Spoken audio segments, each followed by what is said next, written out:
Ducks coming off the bye week, headed down to L.A. It's very odd that they're opening Big Ten play against UCLA. The first ever Big Ten game for Oregon in L.A. Yeah, that'll be 8 o'clock Saturday night here on The Fan. And here is Coach Dan Lanning joining us for his weekly visit. Hello, Coach. Hey, how's it going? It's going great. How was the bye week? Good bye week. It was a good week. Got a little work in, got some recruiting in. Got to sit down and watch a little football on Saturday. That was kind of fun. Yeah, what do you you mean just at home or at the office? Like, what? Tell us. Yeah, no. I mean, I got to do it at home. I mean, you watch people that you're going to play, and we got to watch UCLA on TV and watch some other games.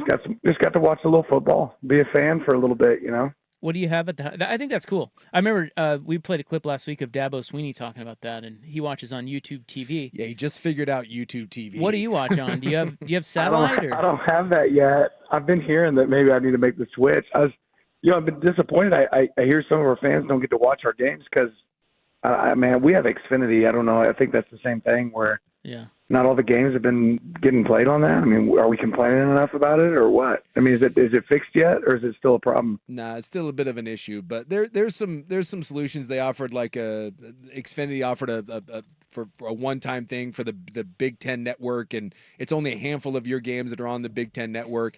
It's not great, but it's not, for the most part, people can see most of your games. So we need to write a congressman and things like that. Like, what do we got to do to get this fixed? You know, it's funny.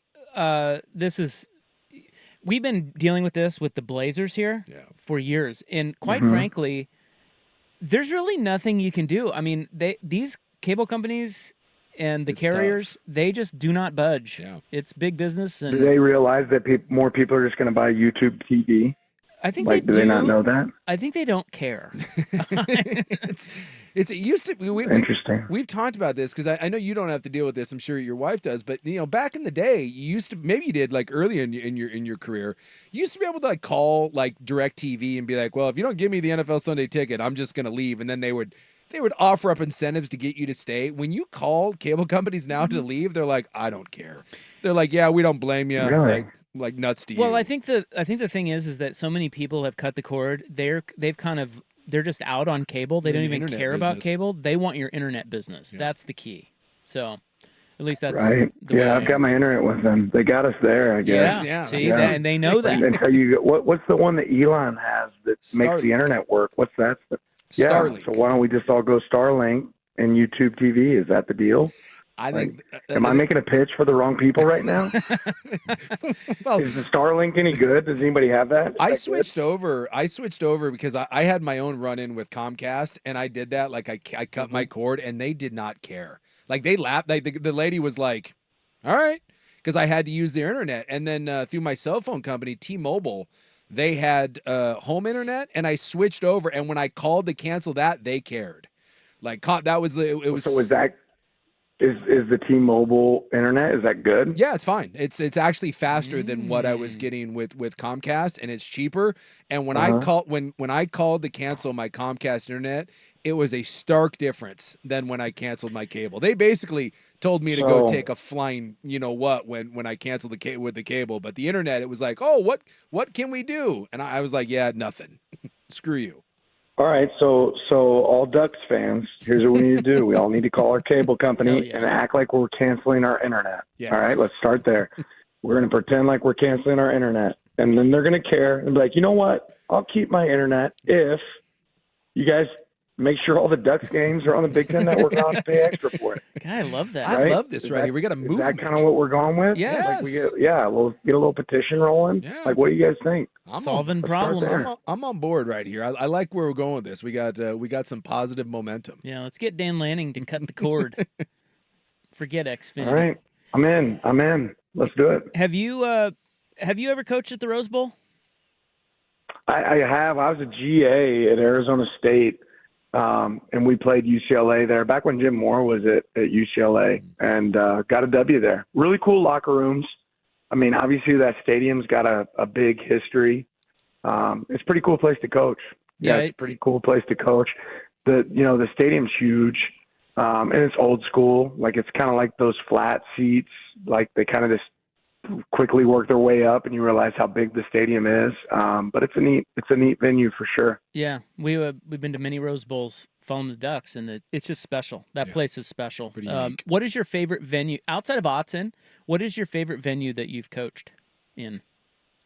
It's a great question. I mean, LSU is always a cool atmosphere. That's probably, one of the unique atmospheres. Georgia was fun, obviously, getting to coach there, but it's different.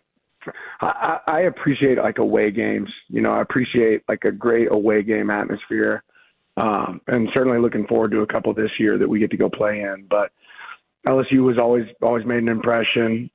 Never got to play Florida at Florida, because we always played when I was at Georgia, we always played at Jacksonville, Jaguars place, the old cocktail party, which, that was fun. But I'm trying to think where else was like made a big impression. I don't know if I have a great answer. There were some fun ones there in my time at Georgia, but. Yeah, it's funny you mentioned the road environment. Always people talk about like going on the road so tough, and look, there's challenges. But as a player, I remember when we got to do Notre Dame and played at Bama. Dude, I love. There's something great. You feel like a gladiator, like when you go in and you can silence a crowd and like 90,000 people. Coolest feeling ever. Yeah, dude, it's almost in some ways. While it's harder to play because of the noise and all that and audibles. I think it's a better feeling to win on the road at times than winning at home. Oh, there's no better feeling in the world than going to somebody else's, house and saying, you know what, I'm going to cook on your grill. Why don't you just back up? I'm cooking on your grill. We're going to make you guys quiet. Like, that's a great. Yeah. Dan Lanning from Oregon here. Now, the kickoff is at 8. What will you do all day? Perfect, right? Yes. Yeah. Ideal. We get to like watch games all day and then get to play a little football. I mean, that's something we're excited for. So what will we do? We'll get a nice breakfast in. We get a little lift in. We call it a primer. We'll get a little primer lift in. Midday. Get a chance to relax in the room, make sure that our bodies are ready, and a little walkthrough. It'll be an eventful day. It'll be a great day.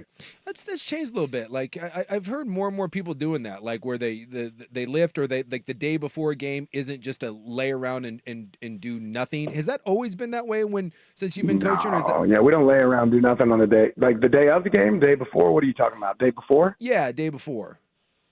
Yeah, we get a little work in that day too. Huh. We get a little work in that day too. I guess. If it works for the Olympians, it works for us, right? Yeah. Like they go out there and squat before they run the 100. Like, why would we not do the same thing, right? So, we get a little sweat going, and try to make sure we practice in the morning, so our guys get a lot of recovery time. Like today was a practice, obviously for us. We're out there wearing pads, and guys got in great work today. But tomorrow, same thing. We'll get some work in before we hop on that plane and fly out that way, and then. Even on game day, like I said, we like to get a little sweat going. We like to get what we call a primer going. I think it's a good wake up, man. It's good. It's good for our guys. Did the kids get to go home at all, or were they all in Eugene the entire time? Some of both. There were some guys that were able to make trips home, but it wasn't a long break. We had work all the way through the week and work on Friday, so some of those guys were able to go home Friday afternoon, spend some time. Most of them probably stayed here in town and. Hung out with their teammates. But yeah, there's a little bit of a window there, not really a big window.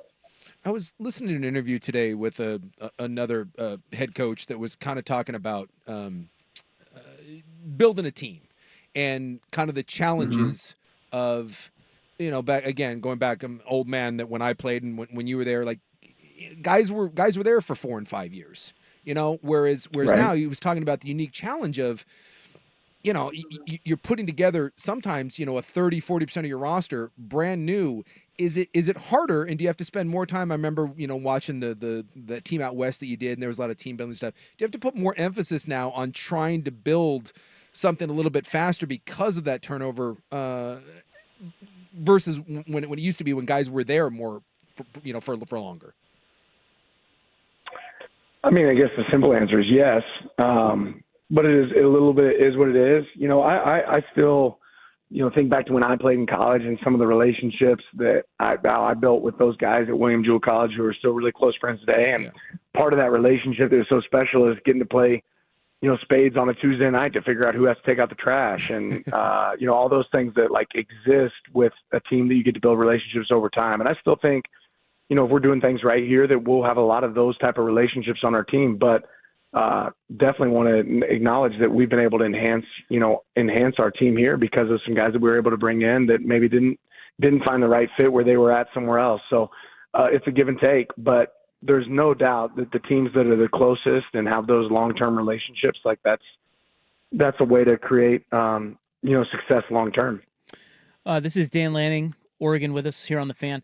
So we haven't talked to you since the Oregon State game. Obviously, much better performance. How did you grade that out versus the first two? Yeah, better. Yeah, it was better than the first two, and still not our best, right? So I think there were some real positives to take away there. I think we really, offense had a lot of success each drive, which is a positive. I think special teams still played, well and made some big kicks, and defense, I thought, really came together in the second half. And so, what I keep talking to our team about is, like, I'm not interested in us playing our best football right now.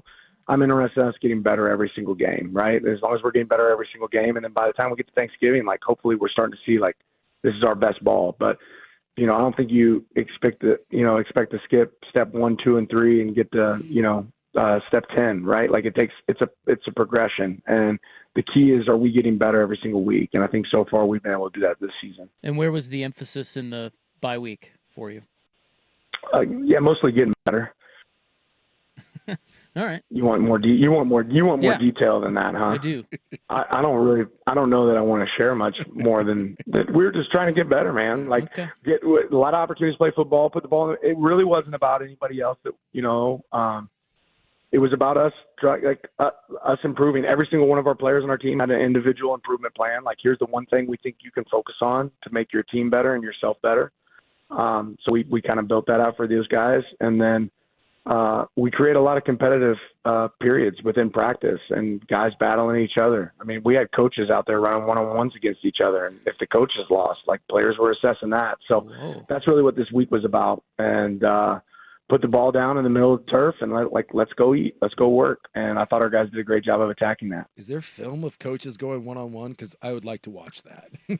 There is film that no one will probably ever see, right? But I think it's a good realization for coaches. You sit here and ask these guys to play, like, hey, bump press man technique, and then you, like, realize that you can't do it. So maybe it's not as easy as you think it is, right? Yeah, I always enjoy I'll say this. Will Stein caught a slant route. He caught a slant route for a big win, and because of that, his team got the ball first in one of our periods. So he just celebrated a birthday, but just so you know, he caught a slant route for, we call it Mamba drill, like Kobe Bryant, like Mamba drill, and whoever won the rep. If defense wins the rep, then their team gets to start off with the ball. If offense won the rep, then their team got to start with the ball. And Will Stein caught a slant, so his team got to start off with the ball in this period that we did.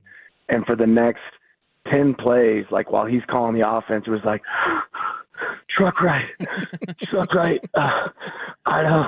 He was breathing hard. I'm like, come on, Will, you're not that old. But he did catch the slant. It was a big win for him, but it was fun listening to him call plays for the next few series while he was breathing hard. It was pretty awesome. Who was covering him? Was it Tosh? Can you tell us who he burned in the slant? Tosh didn't cover him. I'm trying to remember. I think we had a young coach cover him, but I'm not going to throw shade out there. That's not fair. You guys are looking for dirt. I'm not throwing shade out there on who's covering. He had a wide split, so they should have anticipated the slant coming. Leverage. But yeah, he just had a good break on the ball, and it was a nice play by Will. Well, we'll get you out of here on this one. What's UCLA bringing to the table? What do you see on film?